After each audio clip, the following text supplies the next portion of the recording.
I want you to imagine a country that has already survived one collapse, a civil war, 13 years of ruin, and then, just as the dust begins to settle, the sky lights up again.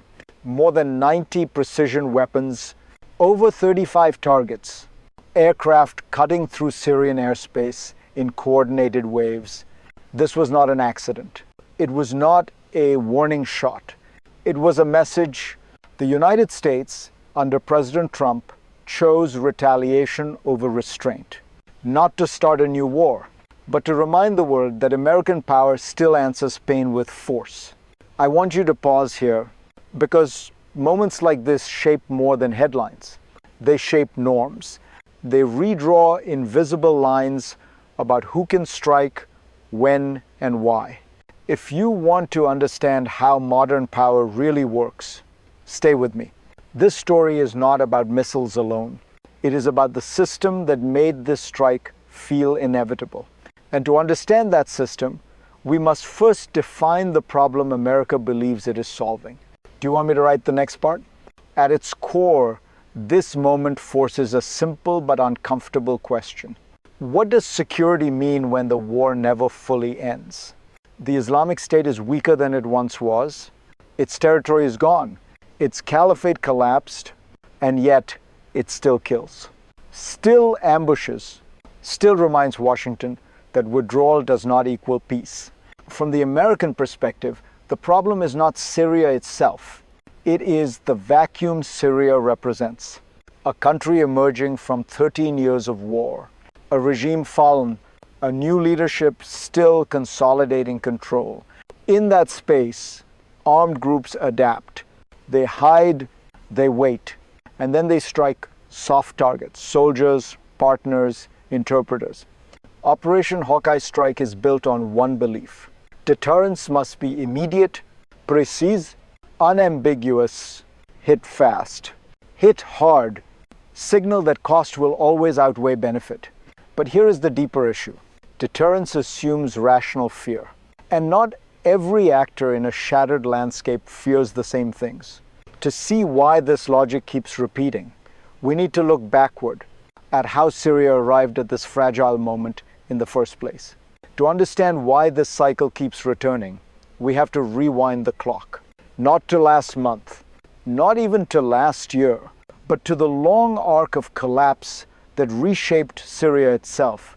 For 13 years, Syria was not a state in the traditional sense. It was a battlefield, institutions eroded, borders blurred, authority fragmented. When Bashar al-Assad's regime finally fell in December 2024, the war ended on paper. But the system underneath did not reset. Power shifted faster than stability could follow. A new leadership emerged. Control was consolidated. Yet vast regions remained governed by habit, not law, by weapons, not institutions. Groups like the Islamic State thrive in these gaps, not because they are strong, but because the system is weak. They do not need territory. They need moments. Moments of distraction, moments of transition, moments when security forces are stretched thin. History shows this pattern again and again. After wars, violence rarely disappears. It mutates. So when an ambush killed American soldiers and an interpreter near Palmyra, it was not an anomaly. It was the echo of an unfinished war, and that echo triggered the first shockwave. The first rupture came quietly. An ambush in the desert near Palmyra, 2 American soldiers killed, 1 civilian interpreter gone. No dramatic footage, no live broadcast. Just a reminder that even weakened groups can still choose the moment of maximum impact. For Washington, this was the red line. Not because of the scale, but because of the symbolism. American forces were not advancing, they were not provoking, they were present, and they were hit. What followed was speed. 11 missions in 9 days. Dozens of targets identified, then a coordinated strike involving more than 20 aircraft and partner forces. This was not escalation by accident. It was escalation by design. The logic was simple. If the system cannot prevent attacks, it must punish them decisively. If the battlefield is fragmented, power must appear unified.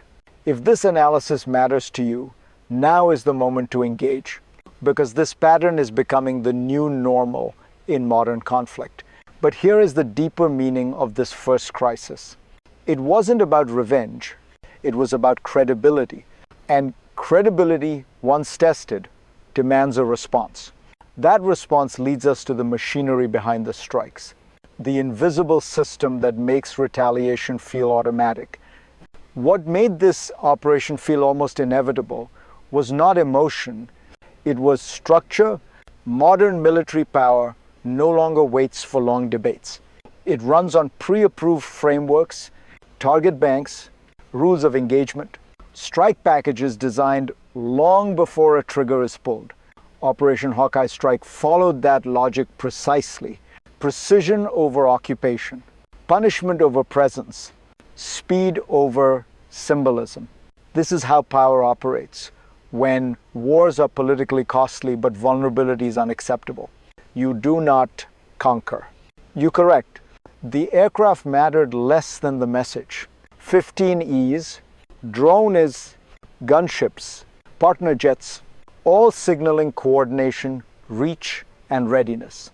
Behind every strike is a calculation. How much force restores deterrence? How little force avoids escalation? This is the hidden mechanism of 21st century warfare. Conflict without fronts, retaliation without declarations, violence designed to look finite even when the underlying problem is not. And here is the paradox. The cleaner the strike appears, the easier it becomes to repeat. The system rewards action. It discourages patience. That is why what followed next was not resolution. It was acceleration, because once force becomes routine, it stops being exceptional. And that sets the stage for the second rupture. The second rupture did not arrive with a single explosion. It arrived as momentum. Once the first wave succeeded, the logic hardened. More missions, more targets, more pressure applied in shorter intervals. Between December 20th and the 29th, nearly 25 Islamic State members were killed or captured. Not in one decisive blow, but through repetition. This is escalation in slow motion. Not louder, more frequent. Each strike reduced immediate risk, but each also reinforced a pattern. That security now depends on constant motion, on staying ahead through force, not settlement. For Syria, this mattered deeply. The country was still stitching itself together after regime collapse. Security forces reorganizing, authority uneven, trust fragile. In that environment, repeated foreign strikes do two things at once. They weaken armed groups, and they expose how incomplete stability still is. This is the tension no missile can resolve. Every successful operation proves capability, but also confirms necessity. The battlefield never fully cools. It just shifts temperature. And as this pressure accumulates, it does not stay abstract. It moves downward, into towns, into families, into ordinary lives. That is where the cost becomes personal. If you live far from Syria, this can all feel distant. Maps, briefings, statistics, but if you live there, it feels very different. You wake up not knowing which night will be loud, which road will be watched, which rumor is real, which silence is temporary. For civilians, every strike reshapes behavior. Markets close early, travel routes change. Parents listen harder at night. You are not choosing sides. You are choosing survival. And here is the cruel irony. Operations meant to create security often deepen uncertainty for those already exhausted by war. They do not know who will strike next. Only that someone can. This is where policy becomes human. Where strategy meets fear, where abstract deterrence becomes a child asking why planes are back. If this story resonates with you, Don't just watch it pass. Engage with it, because understanding power is the first step toward questioning how it is used. And as these local fears accumulate, they do not remain local. They ripple outward. What happens in Syria never stays in Syria. Those ripples move fast, across borders, across alliances, across assumptions about restraint. When the United States strikes in Syria, it is never just about Syria. Partners watch. Adversaries calculate. Non-state groups adapt. Jordan's involvement signals alignment. Regional actors read coordination as intent. And armed groups learn that survival now depends on dispersion, not confrontation. This is how local conflict globalizes. One operation reinforces norms about cross-border force. Another lowers the threshold for future retaliation. In a fragmented Middle East, every strike rearranges incentives. Who fills the gaps when one group weakens? Who benefits from instability that never fully ends?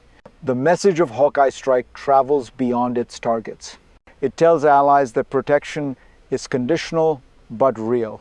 It tells enemies that time does not erase memory. But it also tells the world something subtler. That power today is exercised in pulses. Short, sharp, repeatable. And when power works this way, the future stops being linear. It becomes probabilistic. That brings us to the question that matters most. What happens next? From here, the future branches into three paths, not predictions, scenarios. The first is the optimistic one. Targeted strikes continue. Islamic State networks fracture further. Local forces gain time to consolidate control.